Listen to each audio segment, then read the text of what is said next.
గత 4 రోజులుగా కొనసాగుతున్నటువంటి దాడులు ప్రతి దాడులకు తెరదించుతూ ఇటు భారత్ పాకిస్తాన్ దేశాలైతే చాలా కీలకమైనటువంటి నిర్ణయాలైతే తీసుకున్న పరిస్థితి మనం చూస్తా ఉన్నాం. ఇక ఇరు దేశాల మధ్య కాల్పుల విరమణకు కూడా ఒప్పందం కుదిరింది. అమెరికా మధ్యవర్తిత్వంతో ఇటువంటి ఒప్పందం కూడా కుదిరింది అనే వార్తలు వస్తూ ఉన్నాయి. అమెరికా కూడా డొనాల్డ్ ట్రంప్ కూడా దానికి సంబంధించినటువంటి మెసేజ్లు ఇస్తూ ఉన్నారు. మరి ఎందుకు ఆ విధంగా మెసేజ్లు, మరి నిజంగానే అమెరికా మధ్యవర్తిత్వం ద్వారానే ఈ విరమణ ఒప్పందం జరిగిందా అనేది కూడా చర్చ జరుగుతూ ఉన్నటువంటి పరిస్థితులు. ఇక పూర్తిగా అమల్లోకి వచ్చినటువంటి కొద్ది గంటల్లోనే పాకిస్తాన్ తన వక్ర బుద్ధినైతే చాటుకున్నటువంటి పరిస్థితి. నియంత్రణ రేఖ, అంతర్జాతీయ సరిహద్దు వెంబడి రెచ్చగొట్టే విధంగా కూడా కాల్పులకు, డ్రోన్ దాడులకు కూడా పాల్పడి ఒప్పందంపై తనకున్న నిర్లక్ష్య వైఖరిని ప్రదర్శించిందనే మాటలు వస్తూ ఉన్నాయి. నిజంగా అలా జరిగిందా? మరి ఎందుకు కాల్పుల విరమణ ఒప్పందానికి తూట్లు పొడిచింది?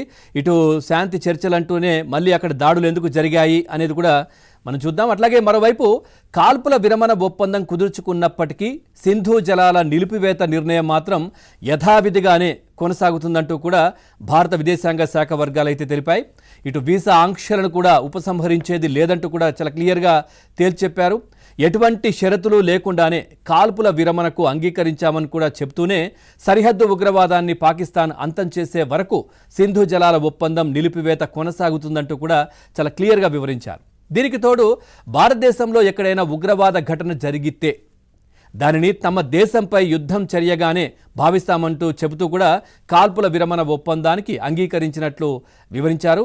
సో పూర్తిగా ఎందుకు మరి ఏదైతే పాకిస్తాన్ యుద్ధానికి ఎందుకు ప్రారంభించింది, మరి ఎందుకు యుద్ధాన్ని ముగిస్తున్నాము, కాల్పుల విరమణ ఒప్పందానికి మేము అంగీకరిస్తున్నామని ఎందుకు చెప్పింది, అన్ని అంశాలకు సంబంధించి అసలు ఏం జరుగుతోంది, ఏంటి అసలు బార్డర్లో ఉన్నటువంటి సిచ్యువేషన్, అంటే ప్రస్తుతం జరిగినటువంటి పరిస్థితులు, వీటన్నిటికీ సంబంధించి మనతో మాట్లాడడానికి veteran wing commander KJ Rambabu గారు కూడా మనతో పాటు లైవ్లో సిద్ధంగా ఉన్నారు.